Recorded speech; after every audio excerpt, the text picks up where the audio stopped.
Une journée de mercredi ensoleillée que nous démarrons à Cocody Centre, dans la capitale ivoirienne, par une rencontre à la maison au logo rouge et noir. Notre hôte est un visage qui a récemment intégré le cercle de la classe dirigeante africaine. Au cœur du groupe Société Générale, découvrons celui qui est depuis un peu moins d'un an directeur général de Société Générale Capital Securities West Africa.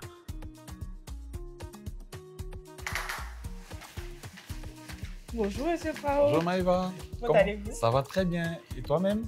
Moi aussi, je vais très bien. Bonne arrivée dans nos locaux. Merci, je vois que vous êtes bien installés. Bien sûr, on a une belle vue ici. C'est sûr. On y va? Bien sûr.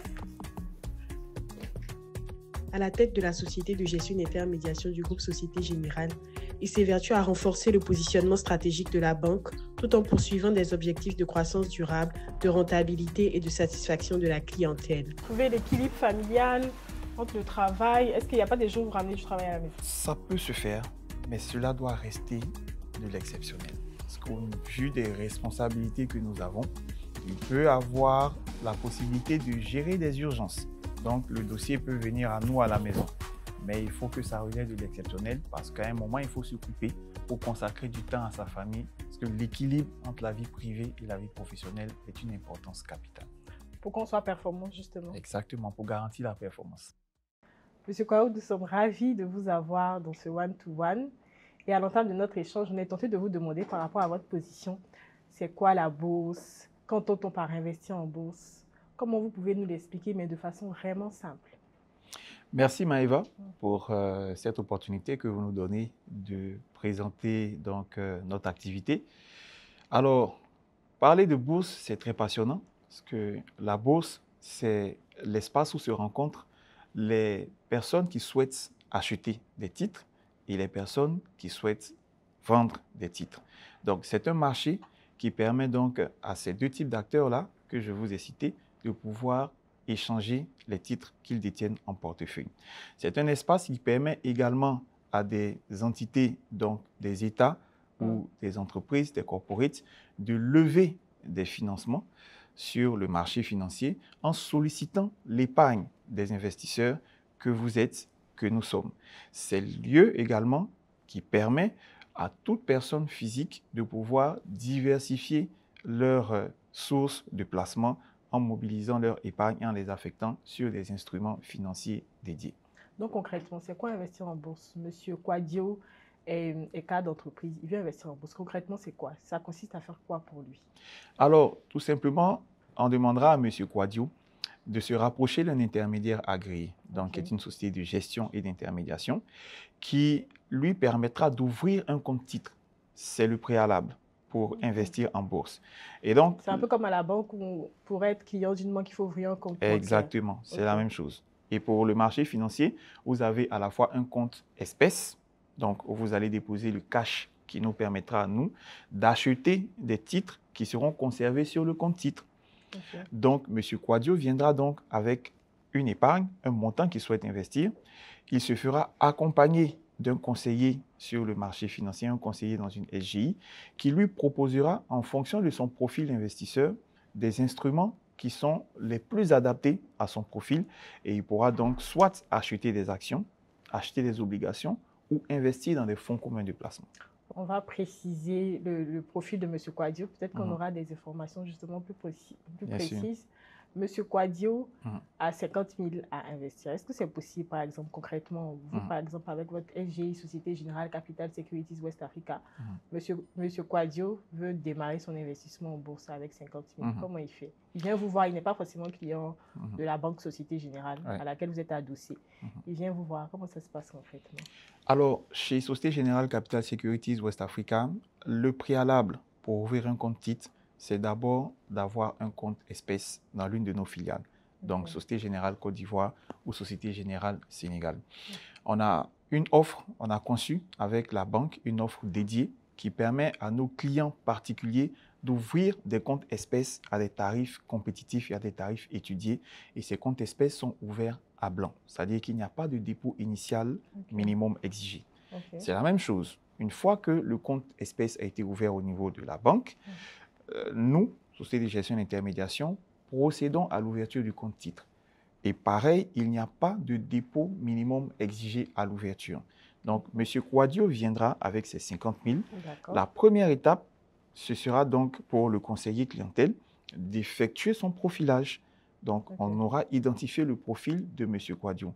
Est-ce qu'il est à l'aise ou appétent à investir sur des actions qui vont lui procurer donc un rendement beaucoup plus intéressant, mais avec un risque qui est beaucoup plus important, ou plutôt, M. Kouadio est quelqu'un qui veut se constituer un portefeuille progressivement sur le long terme pour financer des projets futurs, où M. Kouadio est quelqu'un qui est peut-être proche de la retraite, qui ne veut pas prendre beaucoup de risques. Donc, on va l'orienter sur des obligations ou des fonds communs de placement obligataires.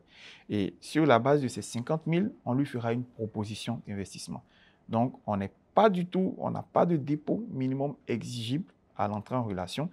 On est vraiment flexible. Le client vient, il nous dit, je souhaite investir tel montant, et on lui fait des propositions d'investissement à l'intérieur de l'enveloppe. M. Kouadio a pu connaître son profil de risque qui a été déterminé. Il a ouvert son compte espèce, ce qui n'est pas client, comme vous l'avez dit, et il démarre son investissement en bourse. Quelles sont les recommandations que vous faites à M. Kouadio? Alors, à M. Kouadio, on lui dira d'accepter de se faire accompagner par un conseiller au niveau de la SGI. C'est pas gratuit? Alors, il y a deux types de collaboration ou de prestation de services que les SGI ou que Société Générale Capital Securities West Africa offrent. Il y a la gestion sous mandat et il y a la gestion libre. Donc, la gestion libre, comme son nom l'indique, vous êtes libre de gérer votre portefeuille sur la base des recommandations et des informations que nous vous transmettons. Mais il faut pouvoir se dégager du temps et de la disponibilité et avoir un esprit curieux et vif pour aller chercher les informations financières des sociétés, pour saisir les meilleures opportunités. Parce qu'il y a des moments où investir, il y a des moments où céder des positions. Donc, en fonction de ses objectifs, en fonction de son profil, il y a des attitudes qu'on doit avoir. Mais quand on vient en gestion libre, il faut avoir quand même cet esprit de curiosité-là pour pouvoir chercher les informations et investir au bon moment et désinvestir au bon moment pour pouvoir jouir des revenus de placement qu'on cherche. Est-ce que lorsqu'on n'est pas financier, c'est vraiment une bonne option d'aller en gestion libre? Ça peut être une bonne option. Ça peut être une bonne option si on a un minimum de temps à consacrer à l'actualité boursière, à l'actualité financière, puisque les sociétés cotées ont l'obligation de rendre public leurs principaux documents financiers. Donc, les bilans, les comptes de résultats, etc. sont publics. Les rapports d'AG sont disponibles. Les rapports d'activité sont disponibles. Donc, un client, un investisseur peut anticiper l'évolution des cours de bourse à travers les indicateurs financiers qui sont affichés par une entreprise, à travers son historique de paiement de dividendes, par exemple, ou son historique, tout simplement sur le marché financier. Mais est-ce que c'est des choses qui sont simples à faire? Il faut quand même un minimum de formation. Il faut quand même un minimum de formation et c'est cet accompagnement que nous, on apporte à nos clients. Alors, comment cela se matérialise? Même quand vous êtes en gestion libre, vous avez un conseiller dédié qui vous inclut dans une liste de diffusion et qui vous transmet de façon hebdomadaire les éléments d'analyse du marché financier qui sont effectués par nos analystes financiers, qui vous met à disposition les opportunités que la SGI a sur le moment, avec donc des simulations qui lui permettent de se projeter sur des décisions d'investissement. Nous organisons également, à l'attention de nos clients, des webinaires mensuels. Donc, on réunit la communauté de nos clients et nos experts du marché financier présentent notre dispositif d'accompagnement, mais également les meilleures opportunités également à saisir sur le marché. Nous organisons également des rencontres très fréquentes, très régulières avec les salariés de nos clients corporates ou des clients corporates de nos filiales bancaires. Donc, on part vers les clients pour promouvoir l'éducation financière, pour promouvoir l'accès à la bourse, pour démocratiser l'accès à la bourse et permettre à toutes ces personnes-là de comprendre que la bourse n'est pas réservée à une élite, mais avec 10 000 francs, on peut acheter des actions, peut se constituer un portefeuille.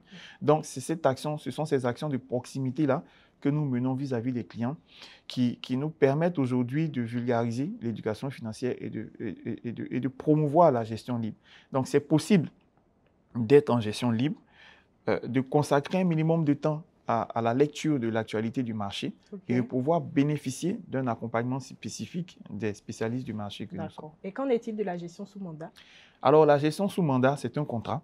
Donc, c'est d'abord une base contractuelle où le client délègue la prise de décision sur les investissements de son portefeuille à un expert du marché financier qui lui rend compte à travers un rapport de gestion et à travers les performances aussi qu'il crée sur le portefeuille du client. Donc, en gestion sous mandat, le client, certes, il paye quelque chose puisqu'il souscrit à une offre de prestation de service, mais à côté de cela, il a un service sur mesure, un service adapté et il est suivi quotidiennement par un expert du marché financier. C'est donc une relation qui est beaucoup plus proche et qui est beaucoup plus, on va dire, conçue sur mesure pour permettre au client de pouvoir vraiment, comme on le dit, dormir sur ses lauriers et déléguer à 100% la prise de décision d'investissement sur son portefeuille à un expert du marché financier. Monsieur Kouadio a bien cerné toutes ces différences entre la gestion libre et la gestion sous mandat. Il a fait son choix. Il a investi en bourse, vous l'avez convaincu. Finalement, il gagne combien en investissant à la bourse? Alors, en investissant à la bourse, les gains sont variables. On ne peut pas se prononcer aujourd'hui sur un pourcentage fixe parce que vous avez certaines années où des sociétés affichent un rendement donc de 6, 7, 8 ou même 10%. On a déjà vu sur le marché des rendements qui sont supérieurs à ces chiffres-là. Donc, en comparaison avec ce qu'un compte d'épargne classique peut vous rapporter, donc du 3,5%, voilà, c'est là toute la différence. En plus, généralement, on se compare aussi avec le taux d'inflation.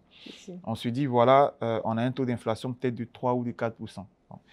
Notre compte d'épargne nous a rapporté 3,5%. Alors que notre compte titre nous a permis donc de générer des performances, des rendements de l'ordre de 6, 7, 8, voire 10%. Donc, là, quand on se positionne sur la bourse, on se dit on a créé de la richesse parce que le taux de rendement de nos investissements est supérieur au taux d'inflation. Donc, ça veut dire qu'on a créé de la richesse et on a pu générer de la valeur pour contrer les effets de l'inflation, donc la hausse généralisée des prix des denrées sur le marché. Alors que quand votre épargne vous rapporte moins que le taux d'inflation, ça veut dire que votre argent a perdu de la valeur. Effectivement. Donc, ce sont ces analyses-là qu'on fait pour pouvoir généralement afficher les bonnes performances de la bourse et les rendements qui sont beaucoup plus intéressants que ce qu'un compte classique bancaire pourrait nous rapporter. Donc, finalement, est-ce qu'on peut retenir qu'à la bourse, on est sûr d'avoir des gains qui vont battre l'inflation? Est-ce qu'on peut nous garantir ça? Est-ce que c'est bien de le dire comme ça?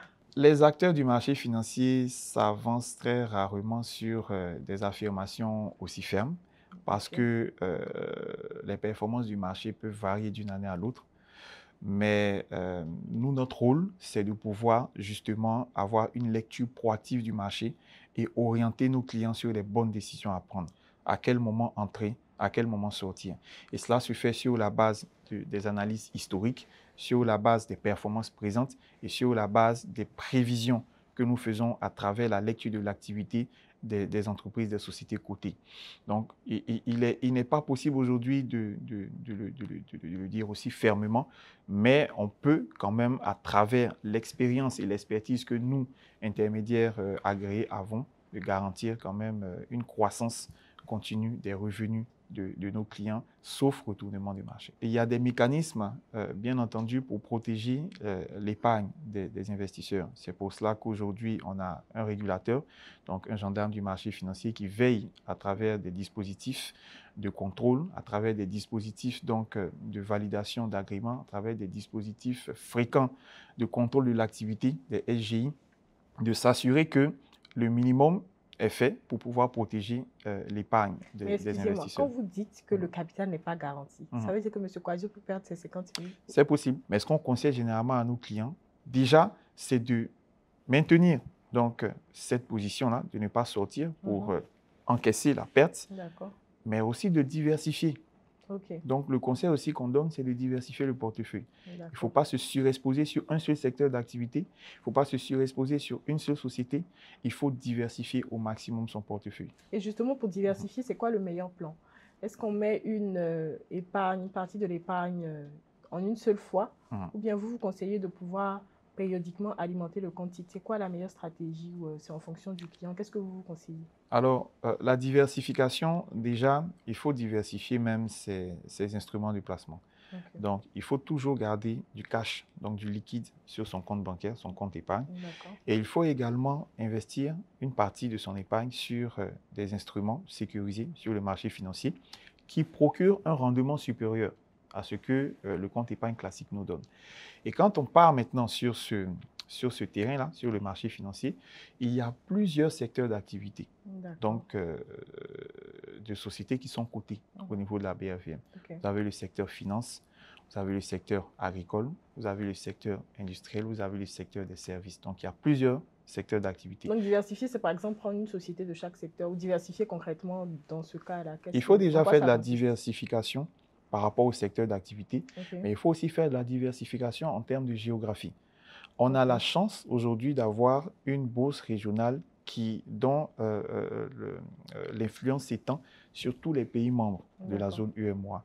Donc, vous avez l'opportunité, en étant un citoyen ivoirien, d'investir en Côte d'Ivoire, au Bénin, au Burkina Faso, au Niger, au Sénégal, au Togo, par exemple, si une société est cotée au Togo. Donc, vous avez la possibilité donc de diversifier votre investissement tant sur les maturités, sur les secteurs d'activité, sur le type d'instrument, mais également sur les géographies. Donc ça, c'est très important. D'accord. Est-ce que finalement, la diversification va garantir un peu plus la sécurisation des fonds? Alors, la diversification va mitiger le risque de perte en capital. Et quand on parle de diversification, j'ai parlé de diversification par rapport aux instruments également. Donc, il ne faut pas être surexposé, par exemple. Même si, après, on a un profil agressif et qu'on est jeune, on a ce rôle-là également de dire, attention, par expérience, il peut y avoir une situation qui va faire que le marché va se retourner. Et si vous êtes surexposé sur des actions, votre portefeuille risque de prendre un coup à ce moment-là. Donc, il faut mitiger en mettant des obligations. Des obligations sur des souverains. Aujourd'hui, on a des obligations qui servent du 6,5%. Donc, des obligations souveraines qui sont donc garanties par les États à travers un mécanisme de sûreté au niveau de la Banque centrale. Vous avez des obligations corporate aujourd'hui sur des corporates de très bonnes signatures qui servent de très bons taux d'intérêt. Et vous avez aussi des fonds communs de placement obligataires, ou des fonds communs de placement diversifiés obligataires. Donc, ces instruments-là viennent mitiger les risques de perte en capital parce que les obligations et les fonds communs de placement obligataires ont des volatilités qui sont très minimes. Et pour terminer, M. Kwao, on voudrait savoir qu'est-ce que vous pourriez dire à tous les sceptiques, toutes ces personnes qui ne sont pas rassurées par l'investissement en bourse par rapport à tous les aléas dont on a parlé, mais qui ne sont tout simplement pas rassurés aussi parce qu'ils ne comprennent pas forcément le fonctionnement de la bourse et ils ne sont pas rassurés sur le fait que la bourse peut vraiment être pour eux un canal d'investissement réellement productif, rentable, sécurisé. Qu'est-ce que vous pouvez leur dire? Il est important donc de dire à ces sceptiques-là que la bourse la BRVM est une bourse performante au vu des revenus qu'elle a permis aux investisseurs d'engranger ces dernières années. C'est une bourse organisée avec des acteurs compétents. Et donc, quand on fait une comparaison entre les revenus qu'une épargne classique sur des comptes d'épargne en banque rapporte, comparé à ce qu'une épargne sur le marché financier, sur des instruments sécurisés, avec un accompagnement efficace pourrait rapporter, on se rend compte directement que l'investissement sur la bourse est plus rentable. Donc, l'idée aujourd'hui, ce n'est pas de casser toutes ces épargnes bancaires pour investir sur le marché financier, parce qu'il faut toujours se garder une poche de liquidité. Donc, on se garde une poche de liquidité pour parer au plus urgent, mais il faut pouvoir financer son avenir. Il faut pouvoir penser à comment financer les études de ses enfants, comment financer des projets immobiliers. Et la bourse aujourd'hui peut constituer un levier majeur avec des rendements moyens qui tournent entre 6, 8, voire 10%. Donc, on a déjà vu des rendements même au-dessus de 10%. Donc, je veux rassurer ces personnes-là en disant que, par exemple, chez nous, Société Générale Capital Securities, on est une SGI qui a une forte empreinte sur le marché puisqu'on a notre agrément depuis plusieurs années. On est un acteur majeur de la bourse régionale, donc du marché financier régional. Et nous avons un dispositif d'accompagnement efficient, efficace, qui nous permet de mettre le client au cœur de nos préoccupations. Aujourd'hui, la satisfaction client, pour nous, est le plus important. De la même manière qu'une entreprise industrielle aura donc pour pour matière première, donc pour, si vous voulez, pour valeur la plus importante, la matière première qu'elle va donc utiliser dans la transformation de ses produits, nous, le client est notre matière première. Donc, il faut chouchouter le client. Il faut avoir un impact positif dès l'entrée en relation pour que le client se sente en sécurité parce qu'on parle d'argent. Quand on parle d'argent, il faut rassurer les clients sur notre capacité à l'accompagner sur des instruments sécurisés. Donc, on a un dispositif vraiment aujourd'hui innovant, un dispositif résilient avec un outil aussi de banque à distance, de bourse en ligne qui est vraiment innovant. Et nous sommes en pleine campagne parce qu'aujourd'hui, la bourse en ligne, elle est mise à disposition gratuitement à nos clients. Donc, dès l'entrée en relation, on propose la bourse en ligne et le client a la possibilité, en tout confort et en toute autonomie, de pouvoir gérer son portefeuille à distance. Merci, M. Kwao. On n'aurait pas pu mieux terminer. On est sûr qu'à l'issue de notre échange, vous aurez compris que vous serez traités comme des rois en venant à Société Générale Capital Securities West Africa pour vous servir de la bourse comme un levier pour réaliser tous vos objectifs de vie.